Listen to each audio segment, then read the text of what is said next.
I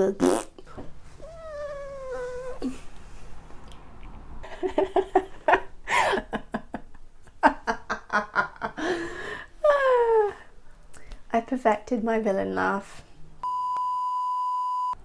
Okay, let's do this. Welcome to another episode of Bookish and Bewildered. Now, today we're going to be talking about the Southern Book Club's Guide to Slaying Vampires. This might look like wine, but I swear it's actually beetroot juice. Proof: Corson Press beetroot juice. This is a serious game changer for me. I thought it was a suitably vampiric drink. I would drink it straight from the glass, but then I kind of get this really weird, creepy Ribena smile going on, and I didn't want that for the video. It's not really in the aesthetics. So as we're talking about vampires, beetroot juice, and I'm in my fabulous red dress. Anyway, the Southern Book Club's Guide to Slaying Vampires. The book is based in the 90s, and it follows a bored housewife called Patricia Campbell. Her life centres around looking after her mother-in-law who has dementia, her workaholic husband who is vying for a promotion, and her two children who are sliding into that teenage phase where they're deeply ungrateful. Patricia's only respite is attending her book club. To be honest, I wasn't really sure where the supernatural element was going to come in at first when I started reading the book, until Patricia was attacked by an elderly neighbour. That just, I was like, right, fine, we have arrived. This is the moment. And you know why? Because she eats part of Patricia's ear. That's why. Now, if that isn't the start of something supernatural, I don't know what is. This is the point that things start to become very interesting in the book, and we meet the new guy in town, James Harris. When some children go missing from a nearby town, and Patricia witnesses some disturbing behaviour from James Harris, she starts to wonder whether he might have something to do with the disappearances.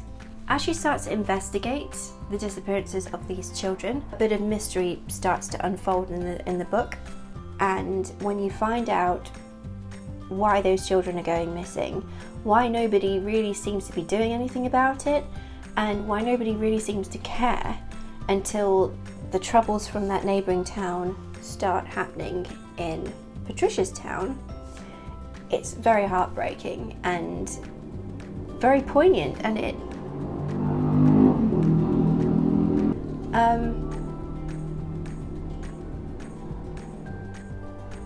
there are clues that are woven within the plot where enough is revealed that it keeps you reading. It's hard to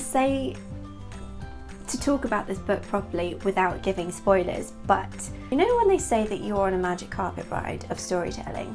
This is exactly what that was. Grady took me on a magic carpet ride and I was blown away. I was completely blown away.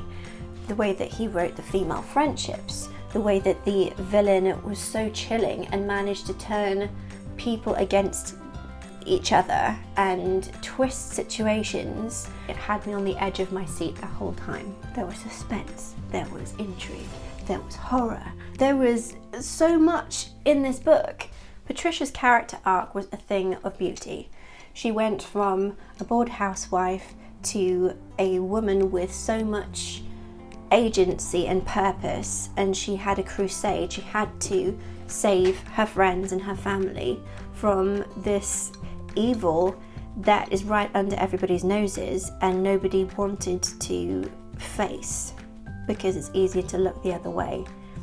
The women in the book club were drawn closer together and they were united together against this horrendous villain who gaslit Patricia and turned everyone against each other in various parts of the book. And there were moments where they were about to get found out. There was some evidence that would sort of gut them, and then the evidence melted away, or they managed to cover things up. That kind of slippery, slimy person who's able to wriggle their way out of different things in different situations and land in the shit and still come up smelling of roses.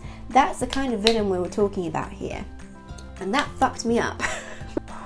I just had to keep reading this book to get to the bottom of it and get to the end, because just when you think things are looking up, something else happens. Just when you think maybe it's going to plateau, or maybe the book's not going where you think it's going.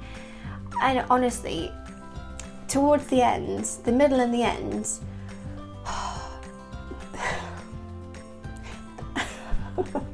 it gave me chills. I cannot even tell you. I would read this book over and over. It was awful and wonderful at the same time. How is that? You know, that's just such... Grady Hendrix is a genius. That's basically it. So if anybody can recommend anything else by Grady Hendrix, please do it. Because I think he might be my favourite writer. He might have snaked his way to the top of the list. There you go, Grady, dark horse. So, I will leave you with this final thought. Beetroot juice is fantastic. If you're looking for a book and you're in the market for something fresh and new and out there, try this satirical horror by Grady Hendrix, The Southern Book Club's Guide to Slaying Vampires. It was phenomenal. I don't know if I'll ever be the same again after I finish that book. If you can recommend any books by Grady Hendrix, I would really appreciate it. And also, if you wouldn't mind subscribing, that would validate my childhood, which would be great. And I will see you soon, my lovelies. Bye.